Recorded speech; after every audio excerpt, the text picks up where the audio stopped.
Chris Bassett appeared on a podcast yesterday and had some very interesting things to say about Ross Atkins and the approach that the front office took this offseason.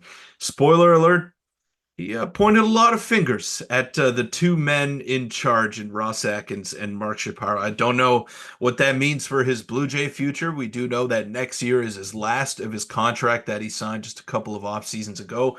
Now, this is very interesting, Nick, and we're going to break it all down and we're going to try to make sense of it on this episode of Jay's Digest.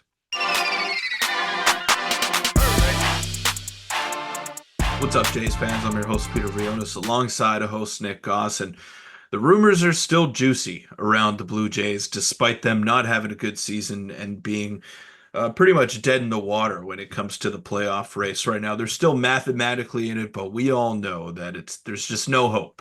There's no hope for this year, but the Blue Jays want to remain competitive in 2025, and they've been adamant on hammering that point away with the fans and just supporters in general. Now, Chris Bassett, who is one of the guys who sticks up for his teammates at all times, will never have anything bad to say about them. He kind of remained with that tone in this podcast appearance that he made. He instead decided to point fingers at Ross Atkins and Mark Shapiro for their approach in free agency. And we all know the Ohtani story. We were all bamboozled by it. We were all led astray by John Morosi, and then he came out and apologized. But yes, the Blue Jays were very one-dimensional in their approach this offseason, and that was to get Ohtani or bust. And then we know how the rest worked out. They got a 39-year-old Justin Turner. They got IKF. They got Kevin Kiermaier back on a one-year deal. Nothing really worked out in the Blue Jays' favor, and it has played itself out on the field this year. But Nick, very interesting quotes that we're about to dive into here. And Chris Bassett, he did not shy away from the spotlight in this podcast appearance. Yeah, and it seems like that makes sense to me. I think Chris Bassett, he never going to call out his teammates, but he definitely called out the front office. So let's start with this. Chris Bassett offered some insight into what he thinks went wrong for the Jays this offseason. He said, the one thing I will say about the Blue Jays for this year is that we put $700 million into Shohei Ohtani's basket and didn't get him. And this is kind of the more telling part. We didn't really have a pivot. Now, we obviously rewind back to the offseason. The pivot that they didn't have, I mean, they struck out on Ohtani, they struck out on Soto, and then they signed, you mentioned it, Justin Turner, IKF, and then some Kevin Kiermaier got re-signed as well. So the pivot here, he's basically calling out the front office for not adding more players. Now, he did have some clarity on this, and we'll get into that later. He spoke with, I believe it was Arden Zwelling, and he had some more, he wanted to clarify some of his comments. But Peter, there are definitely some interesting ones. He also said, quote, I just don't think saying some of these things publicly is what's best for the organization. And that was something that got some fans riled up when he said that as well, because, I mean, obviously they're wondering, hey, what did he have to say? What is he trying to say about the front office and about the team? But he said a lot here, more than I thought, more than most players say, I should mention, in a mid-season interview when he's still under contract next year as well. He's not even a pending free agent. Yeah, it was definitely a choice by Chris Bassett. I'll put it that way. And I'm not a fan of what he said. I know a lot of people are unhappy with the front office, and so are we as well. Like at times, we were very critical of the front office in the offseason and the lack of what they did, like getting a Justin Turner and Kiermaier and Daniel Vogelbach, Joey Votto. All of those guys were never going to be the answers. And yeah, maybe you did put all your eggs in the Ohtani basket and it didn't pan out for you. But as a player who is still under contract, like you mentioned, I just don't think that was a very smart thing to go out and say. Now, he kind of backtracked on those things today, where he said, it's I didn't mean it that way, basically, to put a long story short. And I mean, why'd you say it in the first place then if you didn't mean it? There's always some truth to the things that are being said on a daily basis. And yeah, you could be unhappy with the front office, but that doesn't help you in your next contract negotiation if you're Chris Bassett. So just from a pure individual standpoint, it didn't make too much sense for him to go out and say that. But I definitely agree with him. Like the Blue Jays offseason sucked. That's just to put it mildly. Like we had the highest of high expectations in Ohtani, and then the pivot was going to be Juan Soto, or maybe we were a little bit delusional to think that that was a possibility. But yeah, the Jays went after the big fish in the market. They didn't get him, and then they went after a couple of sardines, and that didn't help them out. That did not help them out whatsoever on the field this year. And all of those guys that they got to bring back and to help out this season, they're all gone now. IKF, Justin Turner, Kevin Kiermaier, Vogelbach. I mean, Joey Votto's there, but is he really there? Like, did the Blue Jays really do enough to show the fans that they wanted to win? I don't think so. Like, I wanted the games to play themselves out. I wanted to give this team a chance, but it was pretty clear that about a month or two into the season that this was going to be a rough season, and it has played itself out that way. Luckily, Vlad is doing well, and he's looking like 2021 Vlad again. But apart from that, very hard to find a silver lining. And I believe these comments from Chris Bassett just kind of um, put the knife, salt in the wound, I should say. Yeah, I mean, I don't mind the comments. I mean, I don't think it was smart for him to do it from his own personal perspective, but I mean, as a fan, I'm here for it. I'm here for players calling out the front office because why not? But you mentioned the backtracking here, and he definitely did that yesterday. So he wanted to clarify when he said no pivot after Ohtani and they put all the eggs in the basket. He said that there is no pivot at all because Ohtani was the number one, the biggest fish. So the free agent market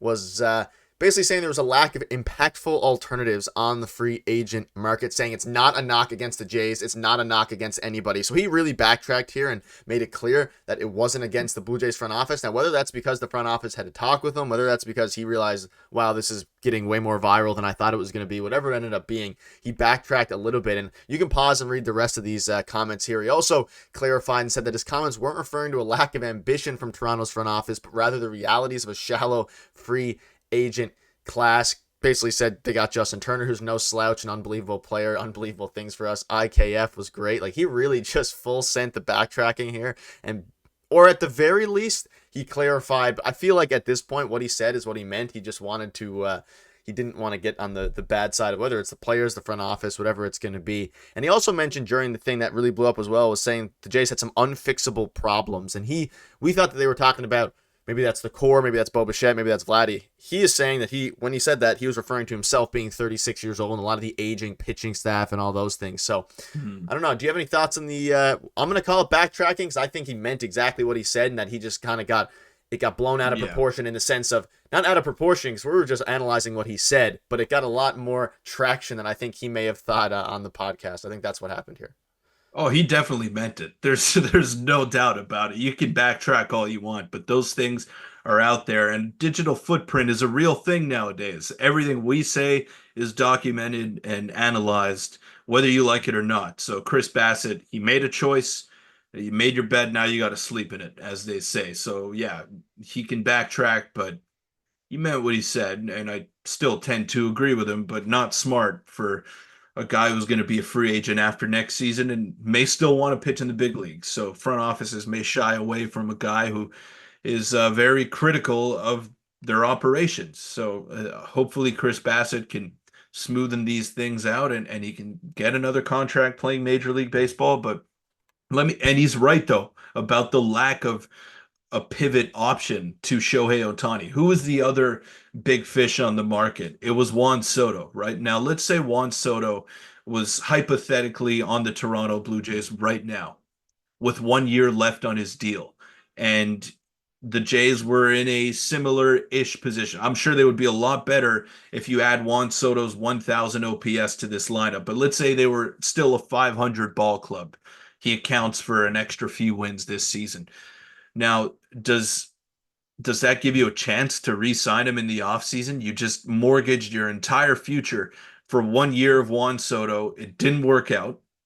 And now you're scrambling even more in the offseason. So yeah, they didn't get Ohtani, but I don't think there was another realistic guy on the market that could have helped them avoid this abysmal season that they're having. I love Juan Soto as a player. I think he's just as good of a hitter as Shohei Ohtani is, but if you were getting Ohtani, you were getting him for 10 years and you didn't have to worry about having to find a backup plan in the offseason. If you get Juan Soto and things go wrong, then you're in a little bit of a pickle if you're the Blue Jays front office because What if he doesn't like it here? And what if he just thinks, yeah, this is not where I want to spend the rest of my career? He's already been on three different teams in his major league career, three different teams, and he's 25 years old or 26 years old. So he's moved quite a bit, even despite being touted as a generational hitter and the Barry Bonds of this generation. Like he has moved around and he's not shy. When he doesn't like it somewhere, he gets out.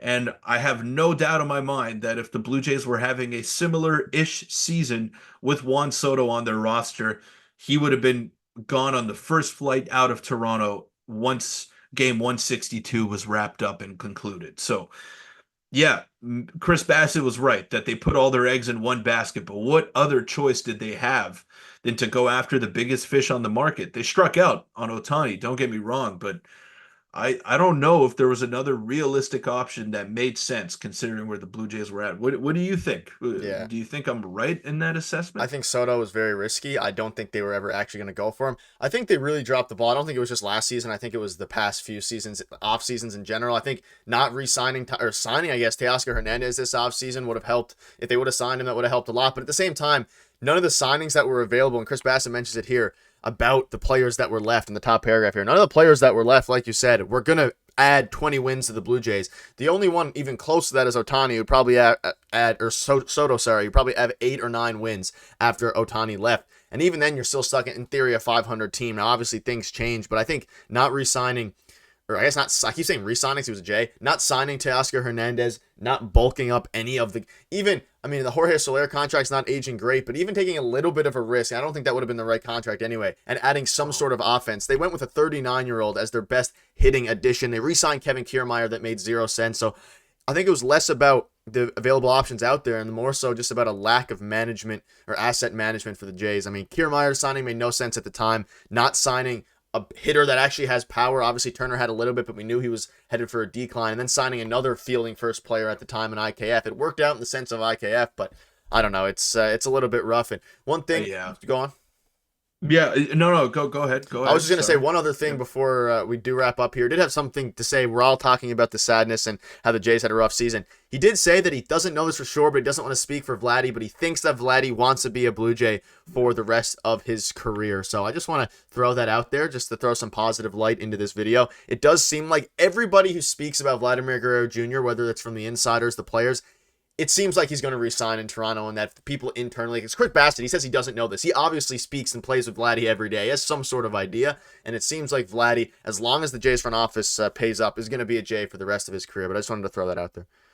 Yeah, that's good news. And I guess that's the one silver lining that we could take away from this season. Vladdy has shown the ability to carry this offense despite having 5 or 6 rookies in the lineup on a nightly basis. So it's great that Vladdy is playing well and he seems motivated, and hopefully he can keep this going for the rest of his career and keep it going in a Blue Jay uniform as well. That would do a lot in helping ease the tension between the front office and the fan base. I really believe that. But on Chris Bass's comments, one final thing here for me is that, yeah, Nick, I just don't know what other option the Blue Jays had. You mentioned Jorge Soler, who already got traded, by the way, to the Yeah, Atlanta it's not Braves. great. So it's not great. Like the market was not good, and maybe you could have brought back Matt Chapman and He whatever. didn't seem happy in He's doing Toronto either fine, now. but he did not seem happy in Toronto. So yeah, like what I know we like to crap on the front office, and it's a very easy way out, and it's a very easy way to get rid of our frustration. But I just, yes, they're at fault. They are at fault for the product that we're seeing on the field right now. Do not get me wrong. I'm not trying to be a Rogers shill right here. I'm not going to do that, but they are at fault for what we're seeing because they took a offensively loaded team and managed to just ransack it into one of the most lifeless ball clubs that we've ever seen in our lifetime, Nick. So, yes, they're absolutely at fault for the garbage product that we've been witnessing on the field. But at the same time, like they tried to make some changes, didn't work out.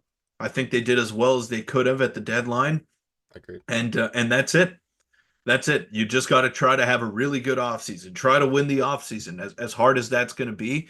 You got to try to make additions and meaningful additions and address some of the big needs on this team if you want to even have a chance to compete Yeah, next year. yeah. Let us know. I think this upcoming offseason is going to be the final test for Ross Atkins before he maybe gets let go. But let us know in the comments what your thoughts are on this and thoughts on some of Bassitt's wild comments. We'll see you guys tomorrow.